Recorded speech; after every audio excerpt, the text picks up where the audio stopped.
All right, good morning, everybody.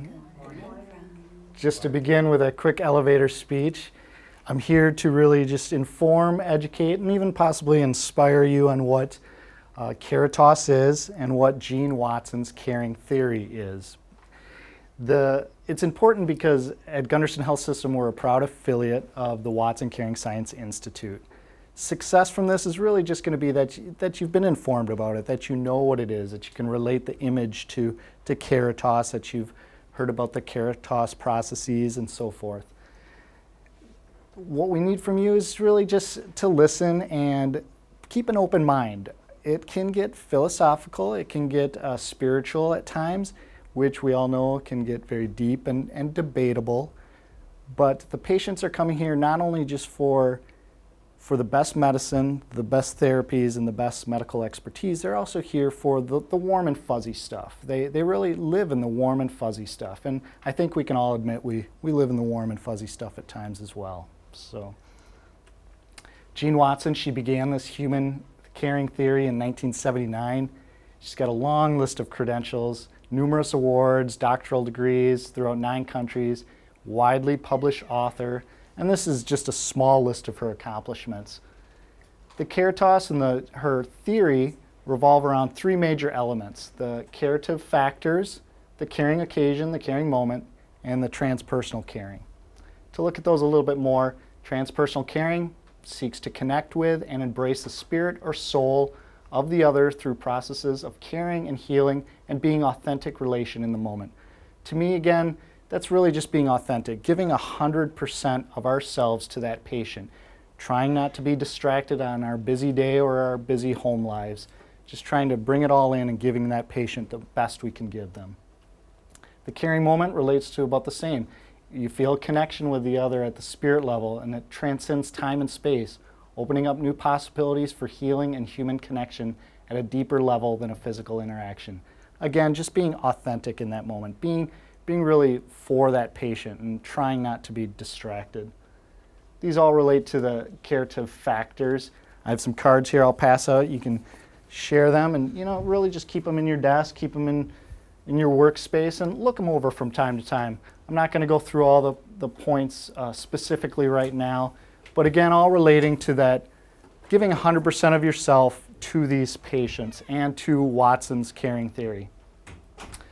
How does this relate to Gunderson? Well, again, like I mentioned, we're proudly recognized as a Watson Caring Science Institute affiliate.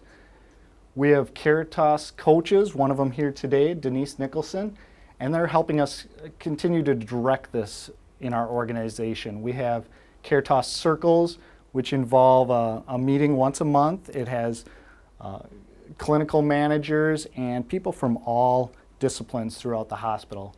We have our Caritas residency program that I was a part of earlier this year, just again helping direct this to Gunderson. We're using our essential oils that relates to Gene Watson's theory, and the pause for presence. Some of you might have heard the gong almost. You hear it over the loudspeaker from time to time. That's somebody really reaching out and just asking for some just positive energy to direct some positive energy to somebody in need of a critical situation or just a stressful day.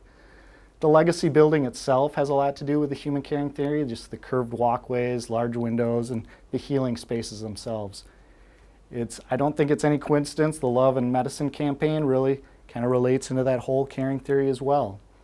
And more importantly, the 21st Annual International Caritas Consortium is going to be held here in Onalaska in October. I was fortunate to attend the 20th annual in Detroit, and it very much is international. There were people from Australia as well as all throughout Europe. Gene Watson and her group travel throughout the world, passing along her theory and the caring science. Gene Watson herself will be here on campus during that time as well. You'll hear more about that as the time approaches. How I'm developing this into the respiratory care department on the inpatient side is I'm trying to relate to 2 of those processes, number 2 and 8. And really number 2, just being authentically present, like I talked about earlier, just giving 100% of yourself to the patient. And by creating an energetic environment, that's going to help us be able to do that. If we're caring for ourselves, we can care best for the patient.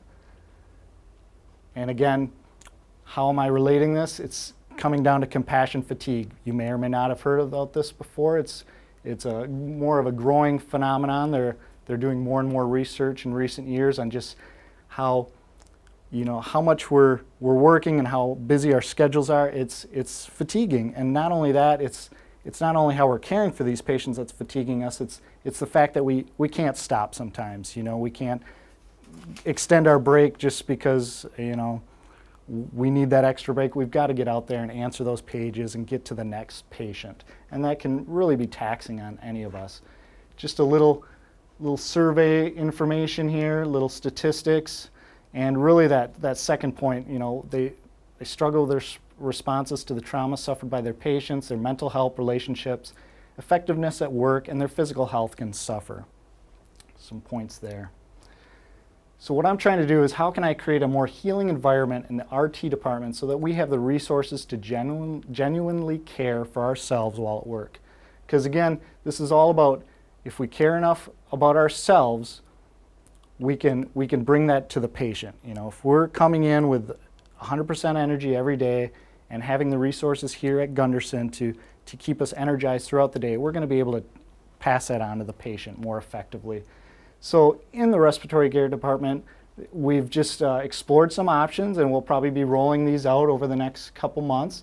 Here on the outpatient side, you guys are welcome to embrace this any way you wish, but really just creating a better environment for the staff, some feel-good stories, posting those internal and external, having some rejuvenating exercises, stretches, centering techniques posted around there, getting staff mini breaks. Sometimes RTs don't even get their lunch breaks, and some people just need to get away from it all, even if it's just for a few minutes. A little candy store, sanity chair, humor wall, and even a report room plant, something that one entity in the department that doesn't get, stabbed in the back or anything like that, something we can all appreciate and care for. And again, the possibilities are endless, and Gene Watson's caring theory is something that's growing throughout the United States and throughout the world. And again, we're at the forefront. We're trying to be a part of it and trying to roll it out even more and more. And with this theory, you've heard patient stories over the past couple of years, people beginning meetings with patient stories. You might even have meetings begin with centering moments for everybody to just be grounded before political type things are being discussed. And I just want to share a quick story to transition into Raphael's meeting here today. The story goes back 10 years ago when I first began as a respiratory therapist. There was a individual called Mr. W. Mr. W had a very severe traumatic brain injury from an accident. And I remember being new, I was treating him with the most respect I could have, as if he was talking right back to me, as if he was alert and oriented in the moment. I would tell him what I was doing. I would wish him well. I would tell him that I hope for the best for him and his family. And I just thought it was the right thing to do. Now, over the years, I think I can easily admit that it's not always easy to give that type of care to some of these patients, and it can be very quick to get in and get out. It's the nature of the work. But thinking back to Mr. W, the story continues by I was on a stretch off, coming back to work a Friday, Saturday, Sunday shift, and I woke up from a dream on Thursday morning, and it related to Mr. W. He was in the community, and I saw him, just a quick thank you, hello, that was it. I thought nothing of it. Coming back that Friday morning, I did hear that Mr. W had passed earlier in the week, and call it what you will, it really moved me. And I try to always think back to that. I tell students that story. I try to tell new staff that story, that just, if we can all do our best to try to give to those patients like we did on our first day, giving that type of energy, throughout our careers, as difficult as it may be at times, it's just something we should all strive to do. So thank you for your time. I just wanted to make it really brief and condensed, and thanks Raphael. Thank you. Good job. All right.